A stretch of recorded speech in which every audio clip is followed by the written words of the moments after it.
সংগ্রামী শিক্ষা ব্যবস্থাকে যে শিক্ষা ব্যবস্থা আমাদের জাতি গঠন হবে, সে শিক্ষা দিয়ে আমাদের জাতি আমাদের দেশ গঠন হবে।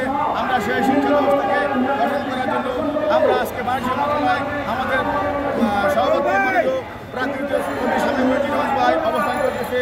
আমরা মাননীয় প্রধান উপদেষ্টার কাছে আবেদন করতেছি যে আমাদের এই কমিটিকে বাণিজ্য মন্ত্রণালয়ের মাধ্যমে আমাদের এই কমিটিকে অনুদান দেওয়ার জন্য আপনার কাছে আমরা বিশেষভাবে অনুরোধ জানাচ্ছি। আমরা এমন এক শিক্ষা ব্যবস্থাকে চাই যে শিক্ষা ব্যবস্থা আমাদের ছেলেমেয়েরা ঘরে সব পড়াশোনা করবে, স্কুলে পড়াশোনা করবে। আমরা কোনো শিক্ষা ব্যবস্থা চাই না যে শিক্ষা ব্যবস্থা দিয়ে আমাদের জাতি ধ্বংস হয়ে যাবে, আমাদের জাতি বিনষ্ট হয়ে যাবে, আমাদের দেশ ধ্বংস হয়ে যাবে।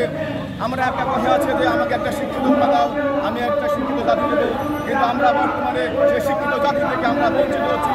এই আওয়ামী ফ্যাসিস্ট সরকার শিক্ষিত সমাজকে ধ্বংস করে দিয়েছে, শিক্ষা ব্যবস্থাকে ধ্বংস করে দিয়েছে, এই জাতিকে ধ্বংস করে দিয়েছে। এই আওয়ামী ফ্যাসিস্ট সরকার এই জাতিকে ধ্বংস করার জন্য শিক্ষা ব্যবস্থাকে নিয়ে পায়তারা করেছে, পায়তারা শুরু করেছিল আল্লাহ রশিদুল আহমদ ছাত্র জনতার মাধ্যমে 5 আগস্ট এই ফ্যাসিস্ট খুনি হাসিনার পতন হয়েছে, দেশ ছেড়ে পালিয়ে যেতে বাধ্য হয়েছে। আমরা এই সরকারের অবসান ঘটিয়ে আমরা বর্তমানে বাংলাদেশ প্রকাশক ও বিক্রেতা সমিতির আহ্বায়ক কমিটির মাধ্যমে আমরা এই শিক্ষা ব্যবস্থাকে গঠন করার জন্য ইনশাআল্লাহ আমরা দৃঢ় প্রতিজ্ঞ যে আমরা শিক্ষা ব্যবস্থাকে সুন্দর করে সাজাবো এবং শিক্ষা ব্যবস্থাকে ধন্যবাদ সবাইকে। আসসালামু আলাইকুম ওয়া রাহমাতুল্লাহি ওয়া বারাকাতুহু।